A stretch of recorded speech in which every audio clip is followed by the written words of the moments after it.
সকালের শুরুটা এত সুন্দর করে হলো, তাহলে ভাবো তো সারাদিন কত ভালো যাবে। নমস্কার বন্ধুরা, আমি দিয়া। তোমাদের সবাইকে জানাই দয়াবতী দিয়া বাংলা চ্যানেলে অনেক অনেক স্বাগত। কেমন আছো বলো? ঘড়িতে বাজে এখন সকাল 6:30 মতন। আজ হলো শনিবার।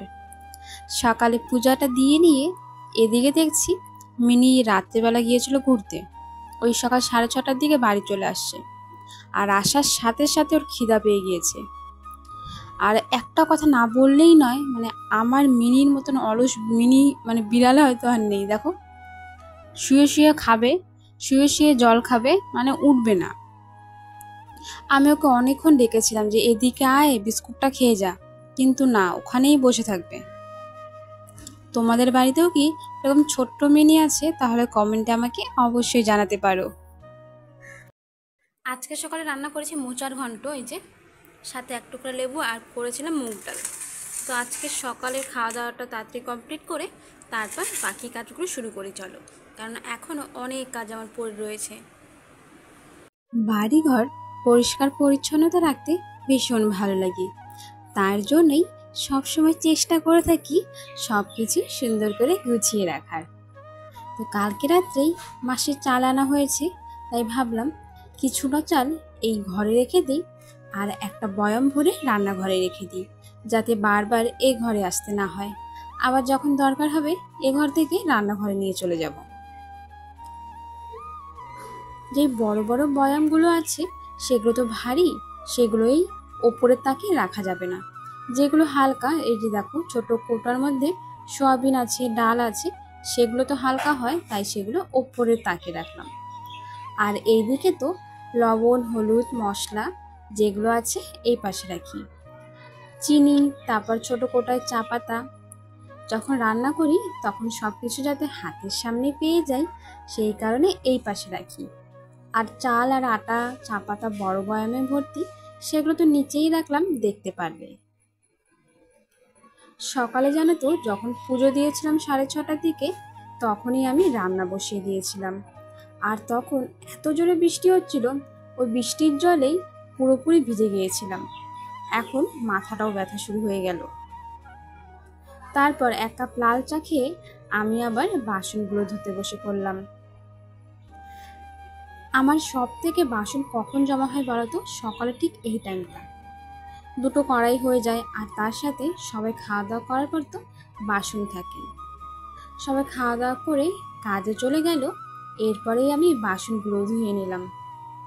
বেশ কিছুক্ষণ বাসনগুলো জানো তো আমি জল ঝরার জন্য রেখেছিলাম, এরপরে ঝুড়ির মধ্যে সাজিয়ে রাখলাম। রান্নাঘরের সামনেটা পাথর দিয়ে তো একদম ভর্তি হয়ে গেছে, কারণ আমাদের একটা ঘর বানানো হচ্ছে, সেই ঘরের জন্যই পাথরগুলো আনা হয়েছে।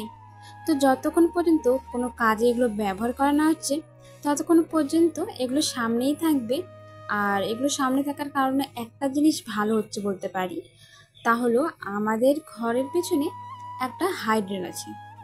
ড্রেন কম, এখন যেন নদী বেশি, ছোট আর কি।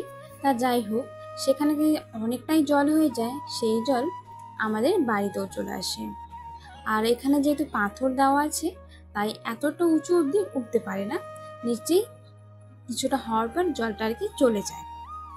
আর কুয়ো তো দেখতেই পারছো, সেই কুয়োতেও কিন্তু অনেকটাই জল ভরে গিয়েছে 2 দিনের বৃষ্টিতে।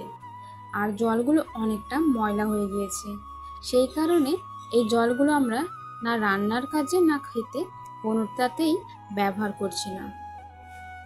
এমনকি স্নান করার সময় স্নানের জলও সেই কুয়োর থেকে নিয়ে আসছি।